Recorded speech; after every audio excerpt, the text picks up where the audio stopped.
Namaste. Welcome. Thanks for joining me for an asana class. Today we're going to explore stabilization, flexion, and rotation.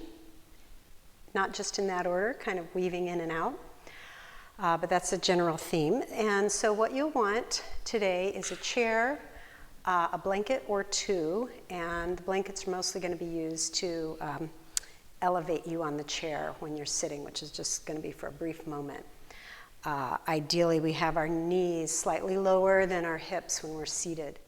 So we're just going to start and center ourselves. That's why I have a blanket underneath my hips on this chair, but then I'll remove it. So as you sit to center yourself, please take however much height you need under your hips to be able to sit nice and tall. If your hips are lower than your knees, then we tend to start collapsing and moving into flexion of the spine. So set yourself up, come toward the front of your chair, feet are flat on the floor and at least hip width apart. They could be a little wider depending on how comfortable that is for you. Feet wider tend to help the pelvis stay upright. So just figure that out for yourself. Hands are just resting on the lap. And eyes are either closed or gazing downward. Take a moment and feel the floor underneath your feet. Feel the chair under your sitting bones. Feel the weight of your upper body as it is aligned over the spine, the weight of the head, and the upper body funneling down into the hips, into the sitting bones, into the chair, into the earth. And this sense of aligning ourselves and becoming grounded, anchored, allows us to also rise up out of the earth, out of the chair, out of the hips. And the front body and the back body and the sides are all very open and spacious. Feel your hands resting against your legs, which can allow the shoulders to settle down away from the ears, which just emphasizes how we're rising up out of the pot of the pelvis, up through the crown of the head, the neck and the head rising up out of the shoulders that are resting downward. Feel the movement of your breathing.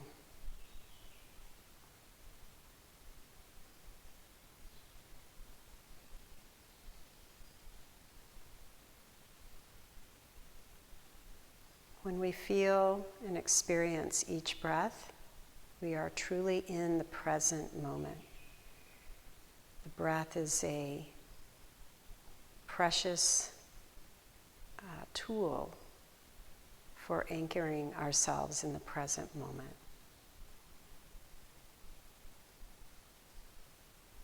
It's always with us, and we simply have to arrive and settle and observe.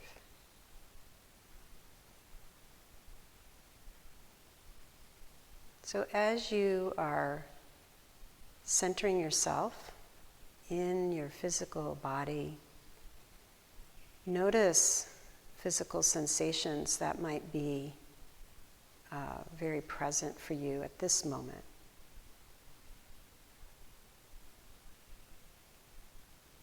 And if you mostly are aware that you're noticing areas of pain and discomfort, create some heart space around that, some compassion and loving kindness for the discomfort. I know with our own pains and unease that we can have a lot of judgment and criticism and spin off in a negative direction with that. So see if you can experience any discomfort you have as if someone you love was telling you about their experience and how you may have a soft and gentle heart, see them with soft eyes. Offer that to yourself.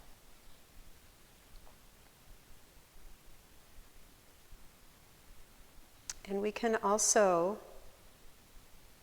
then scan through and notice places where we have ease and comfort. Intentionally seeking that out, observing that, and appreciating it.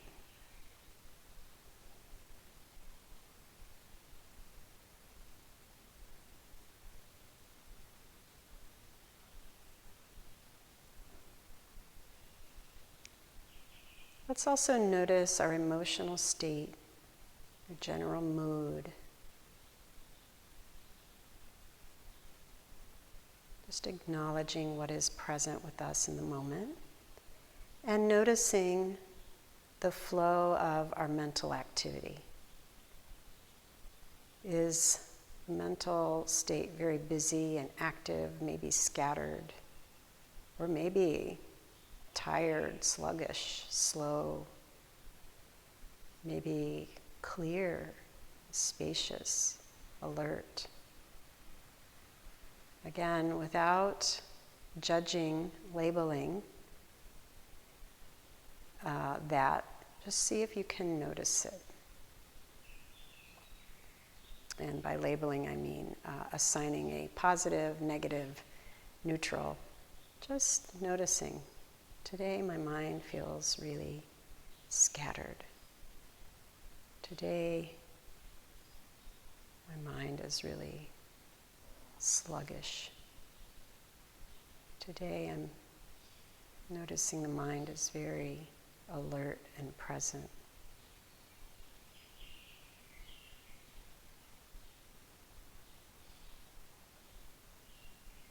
And you can notice the judgments that come up. And with a gentle smile,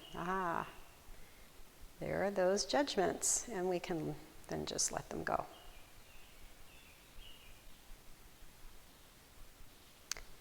So having taken this moment to connect with ourselves, to really be present, let's turn the palms up. Breathe in, stretch the arms out and up. Bring your palms together as you exhale and draw the hands to the heart center. Bowing the head to the heart. Let's move into our asana practice with awareness, loving kindness, curiosity. And we'll release the hands, bring the head upright. I'm going to be moving now, so I'm going to take my support out from underneath me. If that going lower into the chair just makes it hard for you, adjust up or down as you need to. We're going to start with the pelvis, just letting the pelvis tip back and the chin curl in. And then let the pelvis roll upright and forward. You'll feel your chest move forward and up, and let the head tip back if that feels okay to your neck. Do a couple of those, curling in and back. Flexion of the spine and extension initiated by the movement of the pelvis. I'm going to add arms, so I'm just clasping my hands around the head. And as the pelvis tips forward, the chest moves forward and up. I'm just letting the head rest in the hands, leaning back with the head and neck. And then the pelvis is coming upright and tipping back. And I'm not pulling on my head. I'm just bringing the elbows towards each other as I curl in.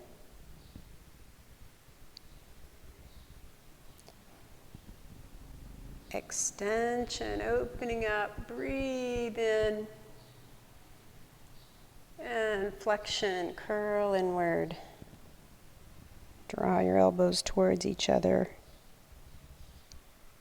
Be careful not to pull on your head or drop the weight of the hands into the head. Just kind of hugging with your forearms around the head. One more time. Extension of the spine and flexion. And release the hands and come back upright. And let's look at the side body. So before we were moving forward and back, which is called the sagittal plane. And now I'm just moving from one side to the other, which is called the coronal plane, or sometimes the frontal plane. So it's my plane of movement, my gliding is as if I was gliding along that wall behind me, right? I'm not leaning away from it, and I'm not leaning into it side to side. Let's just let the sides wake up. And remember that your head and neck can participate in that. And the next time I'm going to let my hands drop down. So one arm just kind of reaching down for the floor, or really hanging. And on my next round, I'm going to take the arm out, really reaching out and up. And then I go into the side bend and the arm follows over. It just helps to open up this side in a bit of a different way while this arm hangs down, the other arm. And then breathe in, take that arm up and out and let it hang. The other arm reaching out in a nice wide arc and up before you curve. So pause here, don't skip this part. And as you curve, the one arm starts to drop toward the floor, the other one curving over. If it feels more comfortable to kind of hang on to your chair leg, do that. Inhaling up. Exhaling over. Breathing in. Get the full range of movement. Don't rush and kind of skip and sort of cut off the full arc here. Let it have time for you to move through all of those points.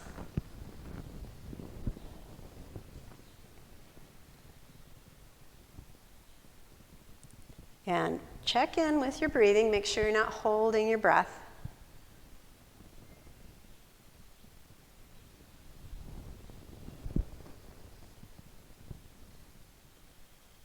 Good. This is the last one. And then with the hands resting on the lap, just notice how that feels. That can be a nice little break in the middle of the day for you, or any time. So we're going to do rotation now. So that is the transverse plane. And I'm going to do it being led by my eyes. So as if somebody was back over here behind me and off to the side calling my name. And I might turn to see what they want. And maybe they're a little further back than I realized. And so then the knee comes forward, the pelvis moves, the whole body spirals around. I can turn and look at my friend and talk to them. And then inhaling back, oh, somebody over here is calling, turn to look. So we're initiating this rotation from the eyes and the head, as opposed to other times when I've done that from the lower body. So we're turning to look and let yourself slide around. So if you have a blanket that you're sitting on your chair, you're going to hopefully be able to slide with that. Turn and look, and inhale back to the front. Look with your eyes around and let the body follow. And we come back. This is just a choice today to initiate from the head and moving down through the body to the hips. So I don't know if you noticed, you probably didn't because you may not be looking at the screen, but I just found myself knowing that I was going to turn back, starting to turn with my body. Not that that's a problem, but I really want to kind of look with my head as if looking over this other shoulder, around, what's going on over here, and then let the body follow. And then turn and look over that shoulder, what's happening over here?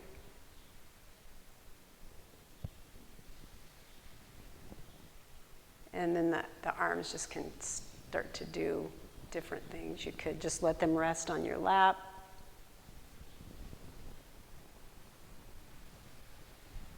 You can let it flow.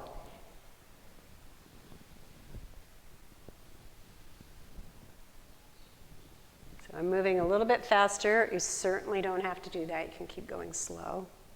And we're just going to do one more to each side.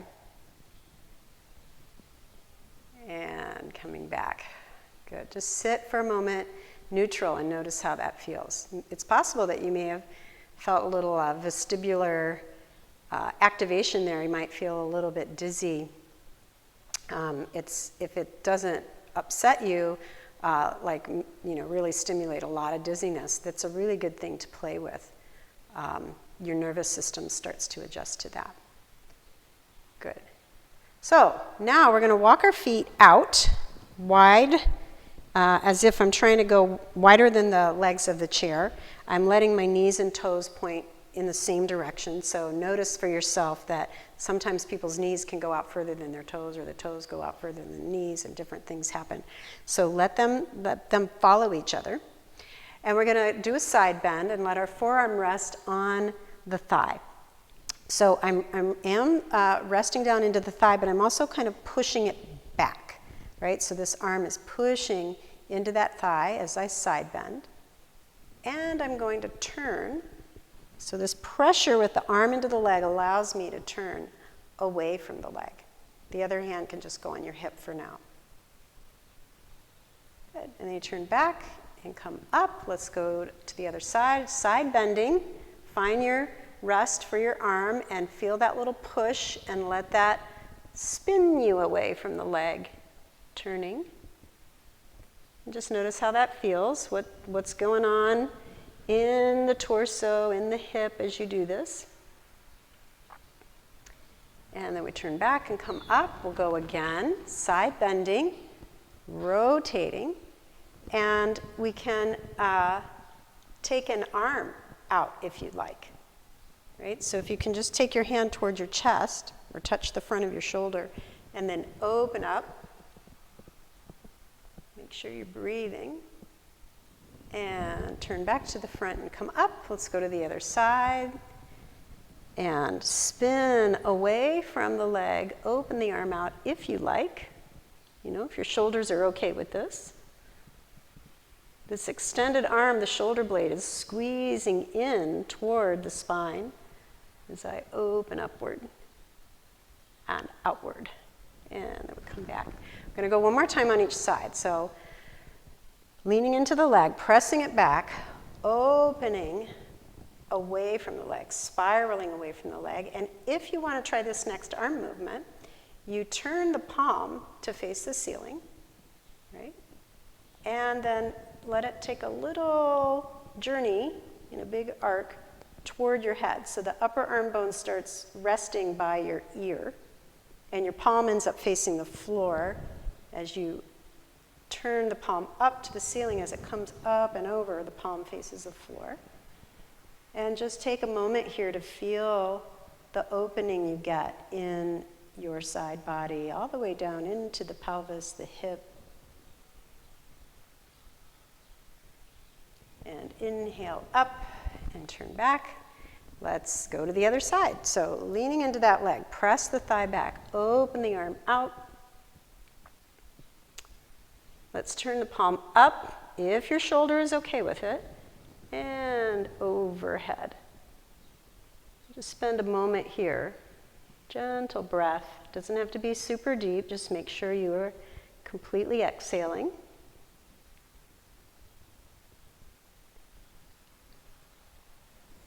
Inhaling up and back to the front. Good. We're going to keep our feet like this because we're going to do another little move. Coming up on the ball of the foot, I'm going to draw the knee into the midline. And as you do that, you'll notice it makes you turn. So let's just go with that turn, as if we're kind of looking over here to see what's going on. To come back, let's lead with the knee. So on our last rotation, we were leading with the head, looking with the eyes. This time, I'm leading with the knee. The knee is going to, maybe I'm really involved in a conversation over here, or looking at something really beautiful out over a beautiful vista, and the knee is like, no, we're going this way. It's kind of like when you have a toddler. You have that toddler by the hand, and there it goes. And that takes us back to the front. Then let's go with the other side. The knee comes in, and you spin around. Right? So I'm in this rotation, and then the knee is going to lift up and back into its position, taking me back. So let's just play with that. And if it feels more comfortable for you to put maybe a little washcloth under each foot so they kind of slide a little bit better, feel free to do that. And I'm letting the knees, turning inward and back out, take me into this twist. So this is when it's nice to be sliding around on your chair a bit, not being, if you have blankets, you need to let them slide. Okay, and I'm going to add arms. So as I turn in, the leg that turned in, the arm on that side is reaching out. And as if there's a big curtain on a big circular rod around me, I'm going to grab that curtain and open it out as the knee leads back. Right? So the arm on the same side of the leg is following that leg back to the front. Then the other knee turns in, spinning around. Reach out with the arm on that side. Grab your imaginary curtain. Let your knee lead the way, opening, and you open up the curtain. Now, if this feels a little confusing, take your time, kind of rewind and see what I'm doing. It's easy to get the arms mixed up. I've seen that happen a lot. And you know what? If you're moving, you're moving. So that's good. But we want to kind of coordinate this if we can, playing around with that. And you can really get it going. You can slow it down, and you can speed it up. This is great for the hips. A lot of good movement in the hip socket here. And then adding the arms adds a lot for the rest of the torso. Okay, last one. Come back to the front. Take a moment, settle down. Observe how you feel.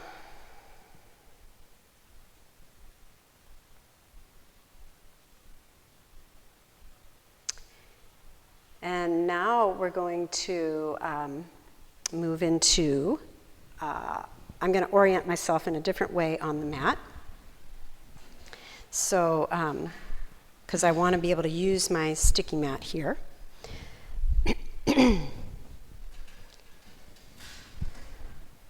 So I'm coming into sitting on the chair just as we were before, and I am going to take the feet wide. So here's a place where having blocks could be helpful if you would like. Let me show you the move, and then I'll show it to you with blocks. So I'm sitting back in the chair a bit, and as I said, the feet are kind of moving out to the edges of the mat, and we're going to come forward, right? So you could just have your hands on your knees right now and explore what it feels like to come forward. It's as if, maybe you stored something under your chair you want to get. You're leaning over to look to see if it's there. Right, curling the chin in. You could do that with me right now. And pushing into your legs, inhaling and come up. Let's do that one more time. Just kind of leaning forward, peeking back under the chair, back toward the wall behind you. Draw your belly up into your back body and just feel how that creates a nice openness for the back body. lower back in particular. Curl your chin in to get the whole spine into this flexion. And then pushing with your hands, breathe in and come up. All right, so I'm going to show you with the blocks a little thing that we might do. So I'm going to place the blocks here. They could be a little further out, like ahead of your toes. And we're coming forward, and you take the hands onto the blocks, right? Now, we could also take them back. That's another thing we could do, and kind of have that support. They could be up a little higher if that's better for you. You have to explore. This is a lot of mobility here, of being able to fold forward through my hips like that. So I recognize not everybody may find that, right? So, come here. Just explore that range that you have of bringing your torso forward through the legs, right? Good. So what we're going to do from here, I'm sliding my blocks out, and I'm going to bring my feet back by the chair legs, is push into the heels, push into the feet, and see if I can get the hips off the chair, right? And if you can, then you kind of come up onto these blocks, and then we can walk down to the floor, right? So not everybody's going to need the blocks, right? So you can come forward, hands on the floor, push and lift your hips up, and let's walk the hands towards downward dog. Now, if you found that transition from the chair to the floor hard, that's what the blocks are for. So use the blocks there. And we're going to play with the transition. So this part of walking back to the chair is important. I'm pressing through the full hand to get back into the chair. Breathe in as you come up.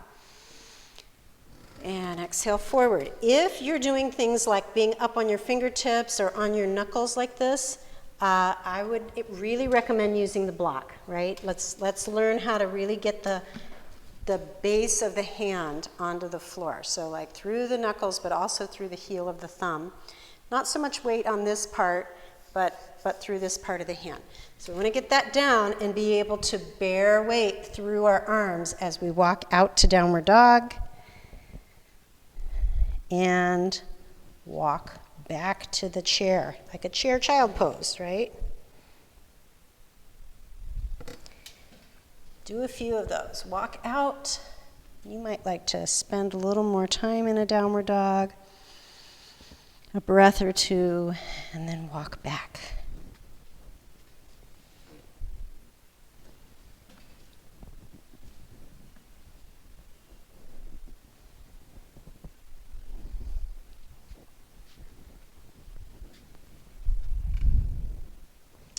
Okay, sing out in child pose for a moment. You can have your hands on the blocks.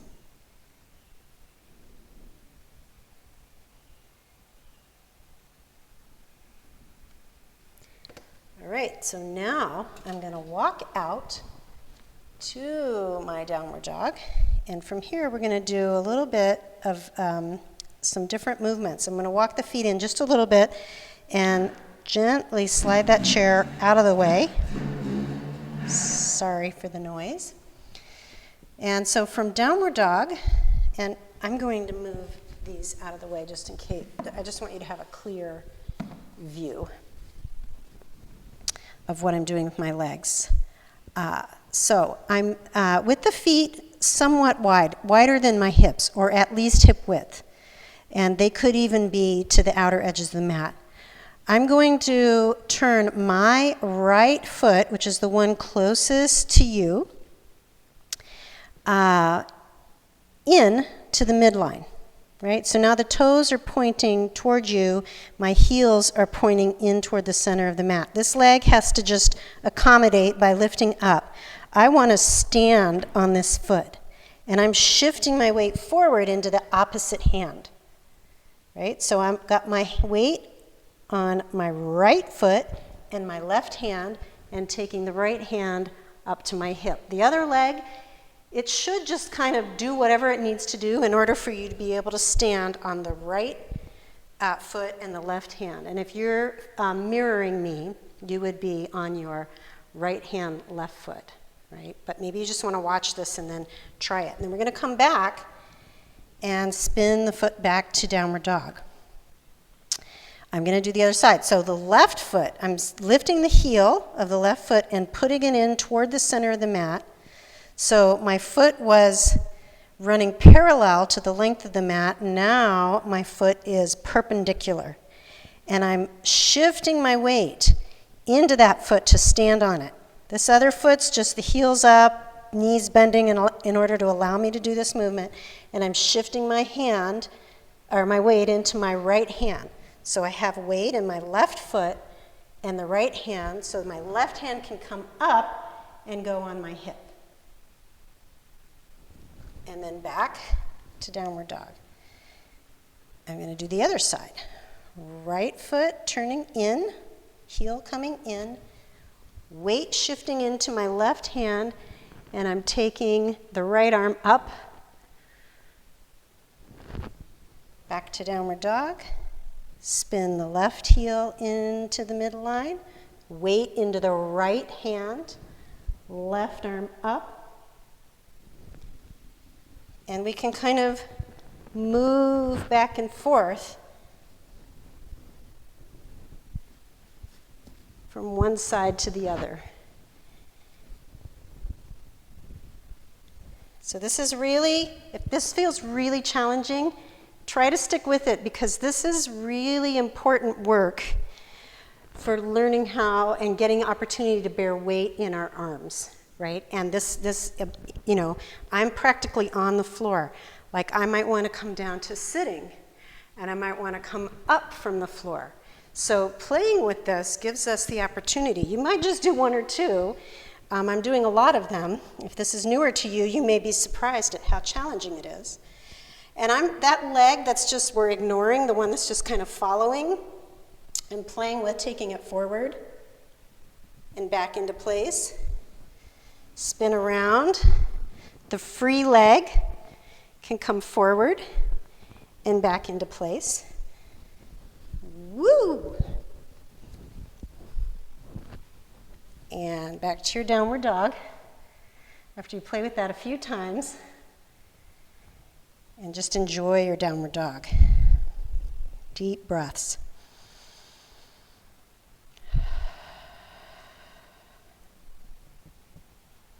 Now, if child pose works for you on the floor, you can come to child pose when you're ready, or you can walk back into your chair child pose. I'm going to just enjoy my downward dog here for a moment, really expanding my limbs, hips high, spine draping down, head hanging. Deep breath.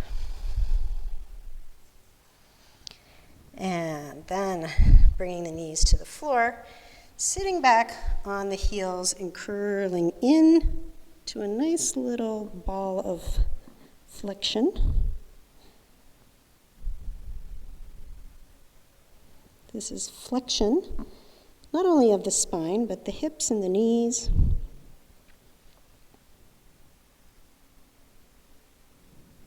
And chair child pose is so awesome if your hips, not necessarily hips, but if your knees and your feet have trouble in this pose.